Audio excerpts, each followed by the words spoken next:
Hello guys, नमस्कार, जोहार, सत श्री अकाल। एग्जाम फाइटर नंबर 1 पर आप सभी का बहुत बहुत स्वागत है और एक नई अपडेट के साथ आप सभी के बीच हूँ। और नया अपडेट किससे है? BSUSC से जुड़ा हुआ, Bihar state university service commission से जुड़ा हुआ अपडेट है।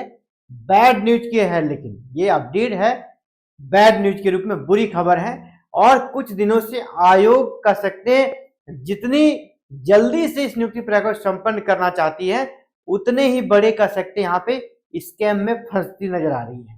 ये जाने बूझकर किया जा रहा है या जाने अनजाने हो रहा है या सोची समझी प्लानिंग के तहत किया जा रहा है, ये तो आयोग ही जानता है। हम और आप एक अंदाजा लगा सकते हैं। लेकिन जितने बड़े एक्सपर्ट वहां पर बैठे हुए हैं, जितने बड़े बड़े विद्वान बैठे हुए हैं, उनसे तो इस प्रकार की कतई उम्मीद नहीं थी कि वो इस प्रकार की छोटी छोटी चीजों का ध्यान नहीं रखेंगे, क्योंकि यहां किसी के जिंदगी का सवाल है। अगर कोई स्टूडेंट नेट JRF PhD करके रिसर्च पब्लिकेशन करा कर इंटरव्यू देने जा रहा है, यानी वो उस क्षेत्र में पिछले 8 से 10 सालों से लगा हुआ है।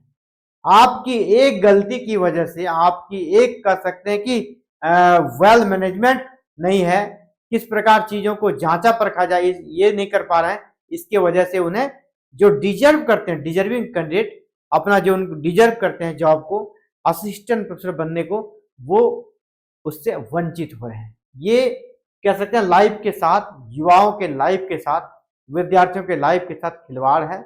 और इसीलिए हम और हमारे जैसे लोग यूट्यूब पर इसके खिलाफ आवाज उठाते हैं और आप सभी का इतना प्यार मिलता है, आप सभी इतना सपोर्ट करते हैं, ये आवाज आयोग तक भी पहुंचती है और हम लोगों ने बहुत सारे बदलाव करा दिए हैं। आयोग को कह सकते हैं इस वैकेंसी से आयोग को यह सबक मिल गया है कि आने वाला समय में ऐसा नहीं चलेगा। इस वैकेंसी में जो आपने कर दिया, अभी भी कर रहे हैं, लेकिन आयोग का कह सकते हैं कि हम लोगों ने जो जवाब देने पे उसको मजबूर किया है।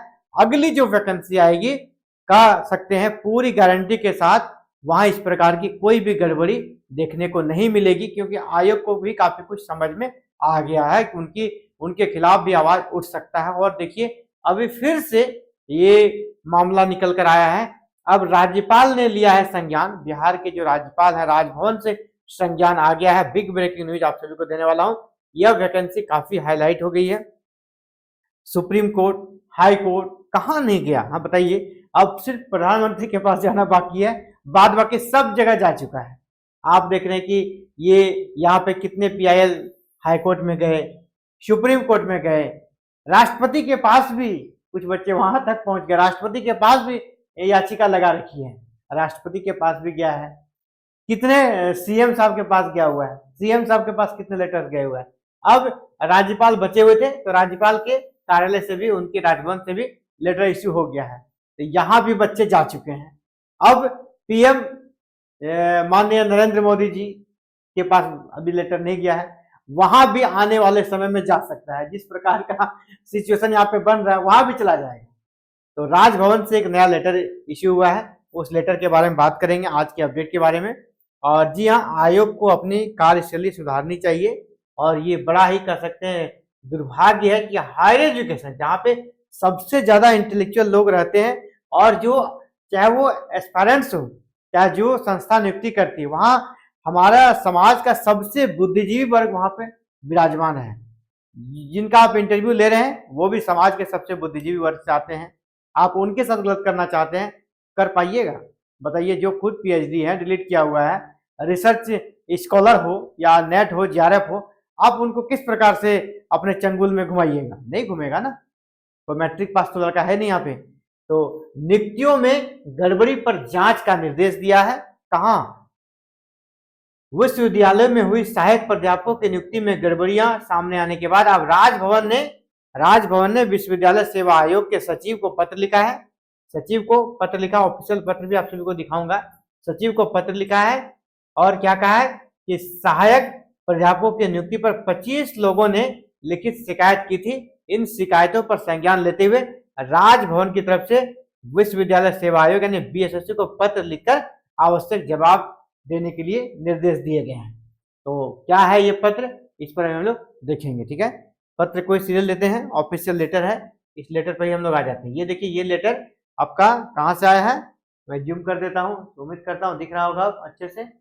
चलिए ठीक है, राज्यपाल सचिवालय बिहार पटना, कहाँ से लेटर इश्यू है, राज्यपाल सचिवालय बिहार पटना से लेटर इश्यू हुआ है। और प्रेषक कौन है, महावीर प्रसाद शर्मा, भारतीय प्रशासनिक सेवा यानी आईएएस, राज्यपाल के अपर सचिव हैं, राज्यपाल के अपर सेक्रेटरी हैं। उसने लिखा है, जो सचिव है आपके बिहार राज्य विश्वविद्यालय सेवा आयोग यानी बीएसएसयू के, उनको लेटर लिखा है। विषय क्या है, बिहार राज्य विश्वविद्यालय सेवा आयोग बिहार पटना से संबंधित विभिन्न आवेदकों से प्राप्त पत्रों को नियमानुसार आवश्यक कार्रवाई हेतु प्रेषित किए जाने के संबंध में। ठीक है, यानी इसी असिस्टेंट प्रोफेसर वैकेंसी से जुड़ा हुआ लेटर है। और यहाँ पर कहा जा रहा है कि 25 अभ्यर्थी जो आवेदक हैं उन्होंने लिखित रूप से राज्यपाल से शिकायत करी थी इस वैकेंसी से जुड़ी हुई अनियमितता के बारे में। सबका अलग अलग कंप्लेन था, उसी के कंप्लेन के रिगार्डिंग यहाँ पर सबके लिए देखिए, मान लीजिए ये है आपके 2 नंबर सुश्री पूजा रघुनाथ प्रसाद, अनुराग भवन, इनका एड्रेस है, मुजफ्फरपुर से है। इसने क्या लिखा है, इसका जो विषय था फर्जी प्रमाण पत्रों के जांच किए बिना चयन सूची के प्रकाशन के संबंध में। जी हाँ, बिल्कुल जायज है। अगर आप मान लीजिए किसी का चयन कर लेते हैं, बाद में वो फर्जी पाया जाता है, बाद में फर्जी पाया जाता है, क्या हुआ, आप तो चयन कर दिए, एक सीट तो चला गया, उस सीट पर जो जेन्युइन कैंडिडेट जा सकता था उसको वो अवसर आपने खत्म कर दिया, वेटिंग लिस्ट का प्रावधान भी रखा नहीं आपने, यानी वो सीट वैकेंट रह गया। यही अगर आप पहले कर लेते उनके सर्टिफिकेट का जांच, तो इनका सुश्री पूजा जी का बिल्कुल डिमांड सही है। और राज्यपाल भवन ने इसे समझा अच्छे से कि अगर ये चाह रहे हैं कि आप इंटरव्यू लेट से कीजिए, क्या जरूरी, देर आए दुरुस्त आए, वो ज्यादा जरूरी है। हड़बड़ी में गड़बड़ी करने से क्या फायदा, आप अच्छे से जांच करें उसके बाद इंटरव्यू लें। आप जो भी फर्जी एक्सपीरियंस सर्टिफिकेट लगा रहे हैं या दिव्यांगता सर्टिफिकेट लगा रहे हैं विकलांग कोटा का जॉब लेने के लिए, उनका पहले ही जांच कर लें, जांच कीजिए, अगर वो सही है तो ही वो रहेंगे, नहीं तो फिर आप उनको सीधे डिस्क्वालीफाई कीजिए और उसके जगह जो उसके निचला उससे जस्ट नीचे जिसका नंबर उसको बुलाइए इंटरव्यू के लिए। तो ये करना था, तो ये इनका सही डिमांड था और इसी विषय पर अब जवाब मांगा गया है। अब जवाब देना पड़ेगा आयोग को, कह सकते हैं कि आयोग किसको किसको जवाब देगा बताइए, हाईकोर्ट को, सुप्रीम कोर्ट को। आयोग भी परेशान है। ठीक है, अब इनका देखिए 5 नंबर कुछ कुछ का मैं चुन रहा हूँ, 25 का नहीं चुन रहा हूँ। अब जैसे श्री रमेश कुमार है, इनका है साक्षात्कार में शामिल करने के संबंध में इनका डिमांड है कि इनका एपीआई जो आपका कट ऑफ है उनसे ज्यादा है, फिर भी इनको इंटरव्यू में शामिल नहीं किया गया। इस प्रकार की बहुत सारी चीजें आ रही है। अब यहाँ पर देखिए डॉक्टर विपुल कुमार महतो, वो क्या कहते हैं, सहायक प्राध्यापक पद हेतु पात्रता एवं चयन मापदंड तथा बिहार राज्य विश्वविद्यालय सेवाएं बिहार द्वारा की जा रही भर्ती के संबंध में। इसका कुछ क्लियर यहाँ पे नहीं हो रहा क्या ये कहना चाह रहे हैं, लेकिन जो इन्होंने अलग अलग आवेदन दिया है ना, जितने भी 25 यहाँ पर नाम है, सबने अलग अलग आवेदन दिए हैं। उनके आवेदन के आधार पर ये शॉर्ट यहाँ पर एक तरह से टेबल बनाकर और इसके साथ उनका आवेदन भी लगाया गया है। उस आवेदन में इसने पूरा क्लियर किया हुआ कि क्या समस्या है, तो उसी के आलोक में आयोग को भी जवाब देना है। ठीक है, आयोग को जवाब देना है और कहाँ, फिर राजभवन को जवाब देना पड़ेगा उनको। अब देखिए यहाँ पर क्या दिया है, अब किसी और एक काम ले लेते हैं। मान लीजिए कि आपका लास्ट वाला डॉक्टर राजीव रंजन, ये क्या कहते हैं, समाज शास्त्र विषय विज्ञापन संगठना के साक्षात्कार के संबंध में। अब समाज शास्त्र में हो सकता है इसको भी साक्षात्कार में शामिल होने का मौका नहीं मिला हो। इस प्रकार ओवरऑल ये है कि 25 लोगों ने माननीय राज्यपाल महोदय को, है ना, आवेदन दिया था, वहां पे उनका संज्ञान लिया गया है और उनका सूची जारी करते हुए उन्हें जो लेटर इशू किया था, उसने जो लेटर्स उसने दिया था आवेदन, उस आवेदन को भी साथ में लगाया गया है और आयोग को भेजा गया है। आयोग से जवाब की अपेक्षा रखी गई है और ये सभी आवेदकों को भी इसका प्रतिलिपि किया है, यानी आवेदकों को भी प्रतिलिपि इसकी दी गई है कि आपके मैटर्स पे संज्ञान लिया जा रहा है, आपके मैटर्स पे संज्ञान लिए, ये प्रतिलिपि मिल गया, यानी उनको पता चल रहा है हमारे मैटर्स पे संज्ञान लिया जा रहा है। यहाँ पे क्या दिया है, ये वाला लाइन्स को आप पढ़िए। अतः अनुरोध है कि कृत कार्रवाई से आवेदकों तथा सचिवालय को अवगत कराने की कृपा की जाए। आवेदकों को भी जवाब देना है और राज्यपाल के सचिवालय को भी जवाब देना है। ठीक है, तो ये बड़ी अपडेट है और इसी प्रकार अभी चलता रहेगा, है ना। आयोग कह सकते हैं इस स्थिति में पहुंच गया है ना उसके पास आगे जाने का रास्ता ढूंढ मिल रहा है ना पीछे। और आपको पता होगा कि विशेषकर जो एक्सपीरियंस सर्टिफिकेट में फर्जीवाड़ा हो रहा है, ऐसा ऐसा फर्जीवाड़ा हो रहा है ना, आपको ताज्जुब होगा। अब इकोनॉमिक्स में बच्चा चयन हुआ है, इकोनॉमिक्स का असिस्टेंट प्रोफेसर बन गया है, और जब उसका एक्सपीरियंस सर्टिफिकेट जांच किया गया तो कॉमर्स का लगा है। बताइए किस जमाने में जी रहे हैं हम लोग। आज 21वीं सदी है, आज इतना हमारे पास टेक्नोलॉजी है, सिस्टम है, वहां से आप जांच कीजिए। मैन्युअली हो रहा है क्या? अब बताइए, इकोनॉमिक्स का आप असिस्टेंट प्रोफेसर बना रहे हैं और एक्सपीरियंस सर्टिफिकेट कॉमर्स का लगा है। आपने देखा नहीं, उसे 10 नंबर देकर चयन कर दिया। किसी का इस स्तर पर गड़बड़ी हो सकता है और एक आयोग से वो तो कह सकते हैं कि लग ही नहीं रहा है, कैसा गलती पॉसिबल है। इसलिए मैंने पहले कहा ये गलती हो रहा है या जानबूझकर किया जा रहा है, ये सोचने वाली बात है, ठीक है। लेकिन उम्मीद करते हैं आयोग अब भी सचेत हो जाए और आने वाली जो भी कह सकते हैं अभी सूची है सब्जेक्ट की, उसमें पूरी तरह ट्रांसपेरेंट तरीके से काम करे। आप पहले ही सबकी जांच कर लें, पहले उसके एक्सपीरियंस सर्टिफिकेट की जांच कर लें, पहले उसके दिव्यांगता प्रमाण पत्र की जांच कर लें, सारी चीजों की पहले जांच कर लें, उसके बाद आप इंटरव्यू के लिए बुलाएं। और सबसे अच्छा तो ये होता, मैंने स्टार्टिंग से इसकी डिमांड रखी आयोग से कि आप जिस प्रकार झारखंड में हुआ, जितने एप्लीकेंट हैं, जितने आवेदक हैं, उनका नाम और उसके सामने एपीआई स्कोर इतना जारी कर दिया गया, जैसे अभी टीएमबीयू में किया गया है। तिलका मांझी बिहार यूनिवर्सिटी, बिहार का एग्जाम्पल दे रहा हूं, वहां क्या किया है, सभी बच्चों का जो एपीआई बनता है एपीआई दे दिया है। एपीआई में आपको इतना नंबर मिला और आवेदन और क्लेम करने का आपको समय दिया गया है। अगर इस प्रकार आयोग कर देती तो क्या दिक्कत था। सब बच्चा को पता है कि मेरा इतना स्कोर बन रहा है, आयोग ने इतना स्कोर दिया है, और कटअप अगर ज्यादा गया तो फिर वो क्यों लिखता कि मुझे इंटरव्यू में शामिल किया जाए, क्यों लिखता, इंटरव्यू में शामिल किया जाए क्यों लिखता। वो जान जाता कि मेरा कटअप से नीचे है, इंटरव्यू से नहीं बुलाया। तो एपीआई जारी करने में क्या दिक्कत है, कौन सी बड़ी चीज है, आपके पास डाटा तो है ही, बस उसे अपलोड करना है। आप एक एक बच्चे जो आरटीआई लगाते हैं उसको आप फिर देते हैं, आरटीआई फिर लगाता फिर देता है, लेकिन इससे अच्छा है कि आप एक ही बार में पूरा लिस्ट जारी कर दीजिए। मान लीजिए अभी आपका इतिहास विषय का इंटरव्यू होना है, इतिहास विषय में जितने बच्चे हैं, नाम साथ में एपीआई स्कोर, आपका इतना तारीख तक क्लेम करना है। क्लेम के बाद जिसका बढ़ता है बढ़ेगा, नहीं बढ़ता तो वही रहेगा। इसके बाद फिर आप 5 गुने को बुलाइए और फिर अंततः 3 गुने को इंटरव्यू के लिए बुला लीजिए डॉक्यूमेंट वेरिफिकेशन के बाद। तो ये होता है सही तरीका। अब आयोग क्यों इस प्रकार की चीजें कर रहा है, अब वो आयोग ही जाने, और हम सभी भी उतने समझदार हैं, हम लोग समझ रहे हैं ना, ठीक है, समझ रहे हैं चीजों को। खैर ज्यादा बोलना नहीं है, लेकिन आप ये जान लीजिए कि ऐसे नहीं चलेगा। अब सभी स्टूडेंट्स जाग चुके हैं, आयोग को अपनी मनमानी रोकनी होगी। और आने वाली जो वैकेंसी है, बिहार में फिर से एक नई वैकेंसी आ रही है, बिहार में असिस्टेंट प्रोफेसर की फिर नई वैकेंसी आपको अभी जून से पहले नई वैकेंसी आपको देखने को मिल जाएगी। मई लास्ट तक में नोटिफिकेशन आ जाएगी।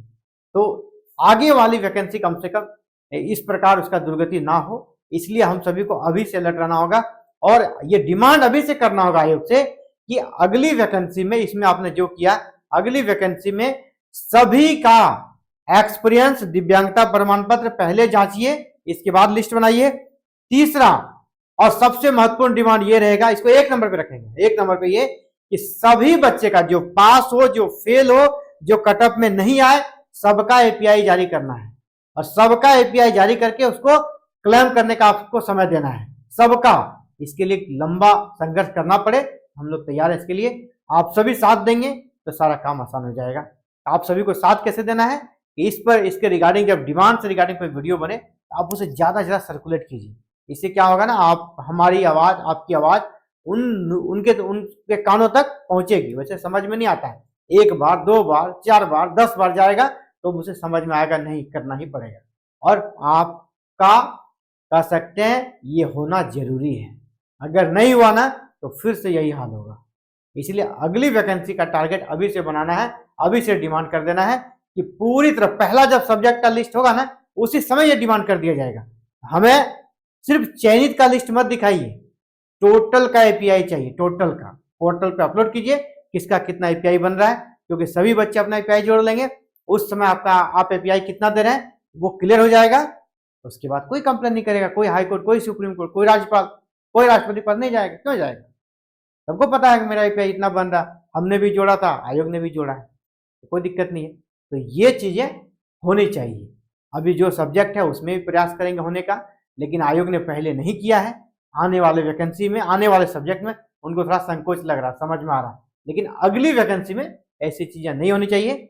इसके लिए अभी से हमें लगना होगा और आप सभी को इसके लिए साथ देना होगा। चलिए इस वीडियो में इतना ही, जल्दी मिलते हैं एक नई वीडियो में नए अपडेट साथ। और साथियों, अगर हायर एजुकेशन आपका गोल है, करियर है, असिस्टेंट प्रोफेसर बनना चाहते हैं, यूसी नेट क्रैक करना चाहते हैं, बिहार में आपको जेट क्रैक करना चाहते हैं, झारखंड में आपको जेट क्रैक करना चाहते हैं, किसी भी स्टेट के शेट को क्रैक करना चाहते हैं, तो आप हमारे साथ जुड़े, एग्जाम फाइटर नंबर के साथ जुड़े, क्योंकि ये चैनल हायर एजुकेशन को डेडिकेट चैनल है। यहाँ इस प्रकार की अपडेट आपको एवरीडे मिल जाती है।